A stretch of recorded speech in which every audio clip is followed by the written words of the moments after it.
हम अपनी ज़िंदगी में जब किसी नए काम की शुरुआत करते हैं तो हमसे बहुत सी गलतियां होती हैं। लेकिन कई बार ऐसा भी होता है कि सब कुछ सही रहता है। लेकिन कुछ लोग ऐसे भी होते हैं जो बार बार होने वाली गलतियों की वजह से हार मान लेते हैं। उन्हें ये लगने लगता है कि जिस काम में वो असफल हो रहे हैं वो काम करना उनके वश से बाहर है। लेकिन जो लोग अपनी गलतियों से सीखना जानते हैं वो कभी हार नहीं मानते, बेशक वो काम करने के तरीके को बदल देते हैं। हमें ये बात कभी नहीं भूलनी चाहिए कि किसी भी नए काम की शुरुआत कभी भी आसान नहीं होती और वक्त के साथ साथ हम सब कुछ सीख भी जाते हैं। हमें अपने आप पर विश्वास होना चाहिए कि हम जो काम कर रहे हैं उसमें हमें सफलता अवश्य मिलेगी। अगर हम कुछ नया सोच सकते हैं तो बेशक हम उसे कर भी सकते हैं, लेकिन उसके लिए हमें खुद पर विश्वास होना बहुत ज़रूरी है। शुरुआत में ही हर कोई सफल नहीं हो जाता। जो लोग अपने असफलता से कुछ सीखते हैं वे ज़िंदगी में बहुत आगे तक जाते हैं, और जो लोग अपने असफलता की वजह से पीछे हट जाते हैं वो लोग कभी आगे नहीं बढ़ पाते। हमें पता होना चाहिए कि सफलता के साथ साथ असफलता भी जुड़ी होती है। जब भी असफलता हमको चारों तरफ से घेर लेती है तो उस समय हमको आगे बढ़ने के लिए मोटिवेशन की ज़रूरत होती है, क्योंकि बिना मोटिवेशन के हम परेशानियों और कठिनाइयों में उलझ कर ही रह जाते हैं और हमको कोई रास्ता नज़र नहीं आता है। श्री कृष्ण कहते हैं, यदि आप जीवन में आगे बढ़ना चाहते हैं और सफलता को हासिल करना चाहते हैं तो आपके जीवन में लक्ष्य का होना बहुत ही ज़रूरी है, क्योंकि बिना लक्ष्य के आप अपने समय को बर्बाद करते हैं और आप किसी भी कार्य को बेहतर ढंग से नहीं कर पाते। यदि आप अपने लिए सही लक्ष्य का निर्धारण करते हैं तो आप अपने समय का बेहतर ढंग से सदुपयोग करते हैं, सफलता को प्राप्त कर सकते हैं। अगर आपने अभी तक अपने लिए कोई लक्ष्य नहीं निर्धारित किया है तो आज से ही अपने लिए एक लक्ष्य का निर्धारण करें और उस लक्ष्य को हासिल करने के लिए पूरी कोशिश करें। अगर आप अपने लिए बड़े लक्ष्य निर्धारित करते हैं तो उन लक्ष्यों को छोटे छोटे टुकड़ों के अंदर बांट लें और सबसे पहले छोटे लक्ष्य से कार्य करना शुरू करें, और कुछ समय बाद आप देखेंगे आप बड़े बड़े लक्ष्यों को भी आसानी से प्राप्त कर सकते हैं। श्री कृष्ण कहते हैं, यदि आप किसी भी काम को लेकर बहुत ही ज़्यादा चिंतित हैं तो आपके दिमाग में सिर्फ उस कार्य के बारे में ही विचार आते रहते हैं और उसकी वजह से आप सही और गलत फर्क नहीं कर पाते, जिसकी वजह से आपके लिए सही निर्णय लेना काफ़ी मुश्किल हो जाता है और आप उस समय के अंदर अपने लिए कुछ गलत निर्णय ले लेते हैं, जिसकी वजह से आप कभी भी सफलता को हासिल नहीं कर पाते। तो आपको जीवन में कभी भी किसी भी कार्य को लेकर बहुत ही ज़्यादा चिंता नहीं करनी चाहिए। आपको सिर्फ और सिर्फ अपने लक्ष्य पर फोकस करना चाहिए ताकि आप लक्ष्य प्राप्ति की ओर आसानी से अग्रसर हो सके। श्री कृष्ण कहते हैं, यदि आप जीवन के अंदर सफलता को हासिल करना चाहते हैं तो आपको एक बात हमेशा याद रखनी है, आपको हमेशा अपने दिल की सुननी चाहिए और उस कार्य को दिमाग से करना चाहिए। जबकि बहुत से लोग दिमाग की सुनते हैं और दिल से कार्य करते हैं, जिसकी वजह से उनको हमेशा परेशानियों का सामना करना पड़ता है। जब आप अपने दिल की बात सुनते हैं और किसी भी कार्य की शुरुआत करते हैं तो आप उस कार्य के अंदर अपना 100% लगा देते हैं, और यदि आप किसी कार्य के अंदर अपना 100% लगाते हैं तो आपको एक ना एक दिन सफलता जरूर मिलती है।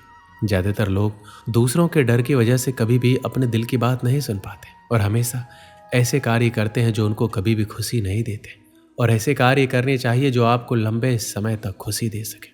श्री कृष्ण कहते हैं, आप सबके जीवन में बहुत सारे चुनौती होते हैं, लेकिन अगर हम अपने अंदर की शक्ति को जान लें तो हम हर मुश्किल का सामना कर सकते हैं। जीवन एक संघर्ष है जिसमें हार और जीत दोनों होते हैं, लेकिन हार से हार नहीं मानना चाहिए। हमें हमेशा संघर्ष करते रहना चाहिए, हमें खुद पर विश्वास रखना चाहिए और हमेशा अपने लक्ष्य की तरफ बढ़ते रहना चाहिए। हमें अपने सपनों के लिए काम करना चाहिए और हमेशा एक सकारात्मक सोच रखनी चाहिए। जीवन में कोई भी मुश्किल हो, हमें हमेशा सकारात्मक होकर समस्या का सामना करना चाहिए। यदि हम सकारात्मक रहते हैं तो हम हमेशा अपने लक्ष्य को पूरा कर सकते हैं।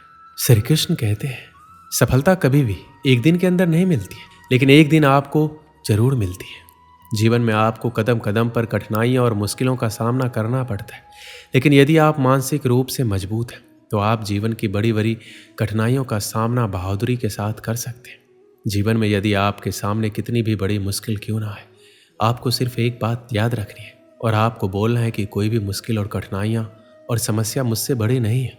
जिंदगी में हर इंसान के जीवन में एक ऐसा समय आता है जब उसको लगता है कि अब सब कुछ खत्म हो गया है, तो उस समय यदि आपके अंदर आगे बढ़ने की हिम्मत होती है तो ही आप सफलता के शिखर को छू पाते हैं। अगर आप एक छात्र हैं, असफल हो जाते हैं, तो इसका ये मतलब नहीं है कि दोबारा प्रयास ना करें। असफलता आपके लिए एक अवसर होती है। आप इससे बहुत कुछ सीख सकते हैं। इससे आप अधिक समझदार बनेंगे और अपनी सफलता की राह को बेहतर ढंग से समझेंगे। अपने आप को माने और दूसरों के बारे में सोचना बंद करें। अपने आप को उन सफल लोगों से तुलना ना करें जो आपकी उम्र से कई गुना ज़्यादा सफल हो चुके हैं। आपका मार्ग आपका होता है और आपको उसी के अनुसार आगे बढ़ना चाहिए। अपने लक्ष्य को समझें और उसे पाने के लिए मेहनत करें। लक्ष्य स्पष्ट होना चाहिए और उसके लिए आपके पास एक योजना होनी चाहिए। सफल होने के लिए आपको अपने आप पर भरोसा होना चाहिए। आपको अपनी क्षमताओं पर विश्वास होना चाहिए। आपके पास साधन न होने की वजह से आप असफल नहीं हो सकते। आपकी सफलता आपके अंदर होने वाले विश्वास पर निर्भर करती है। और अंत में मैं ये कहना चाहूँगा कि आप सफल हो सकते हैं।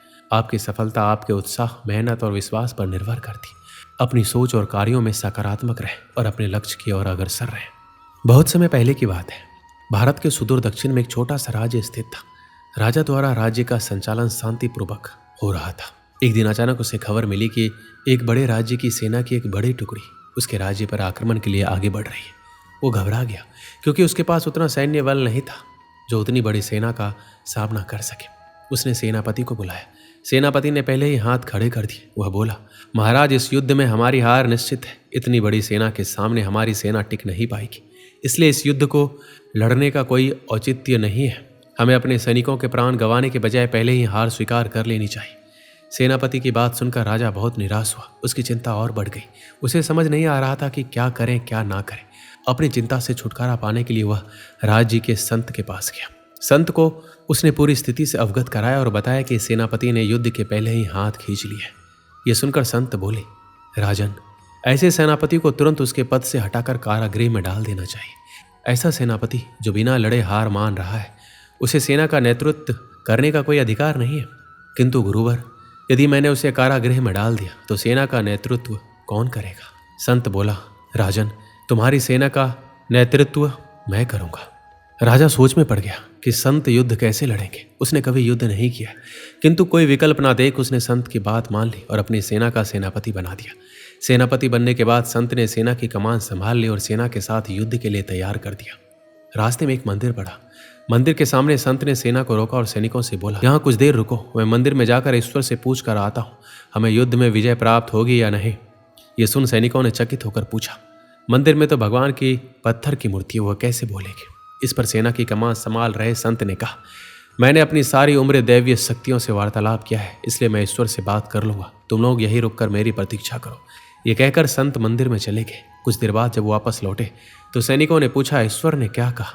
संत ने उत्तर दिया, ईश्वर ने कहा, यदि रात में इस मंदिर में कोई प्रकाश दिखाई पड़े तो हमारी विजय निश्चित है। पूरी सेना रात होने की प्रतीक्षा करने लगी। रात हुई, मंदिर में उन्हें प्रकाश दिखाई पड़ा। यह देख सेना खुशी से झूम उठी।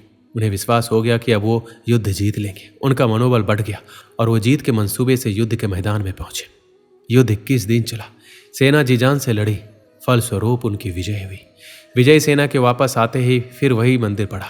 तब सैनिकों ने संत से कहा, ईश्वर के कारण हमारा विजय हुआ है, आप जाकर उन्हें धन्यवाद दिया है। संत ने उत्तर दिया, इसकी कोई आवश्यकता नहीं है। ये सुनकर सैनिक कहने लगे, आप कितने कृतघ्न हैं। जिस ईश्वर ने मंदिर में रोशनी कर हमें जीत दिलाई, आप उनका धन्यवाद नहीं कर रहे। तब संत ने कहा, उस रात मंदिर से आने वाली रोशनी एक दिए की थी और वो दिया मैं यहाँ जलाकर लाया था।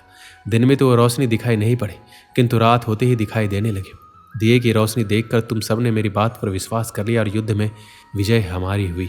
इस तरह तुम सबका मनोबल बढ़ गया था और तुम जीत के विश्वास के साथ युद्ध में गए और असंभव लगने वाली विजय तुमने प्राप्त की। इस कहानी से हमें क्या सीख मिलती है? खुद पर विश्वास रखो और परिश्रम करते रहो। विश्वास की विजय होगी। हमारी सोच ही आगे चलकर वास्तविकता का रूप लेती है, इसलिए हमें अपनी सोच पर ध्यान देना चाहिए। सदा सकारात्मक सोचें ताकि सकारात्मक परिणाम मिले। दोस्तों, इस वीडियो में बस इतना ही। मिलते हैं अगली वीडियो में। अपना ख्याल रखिएगा। जय श्री कृष्ण।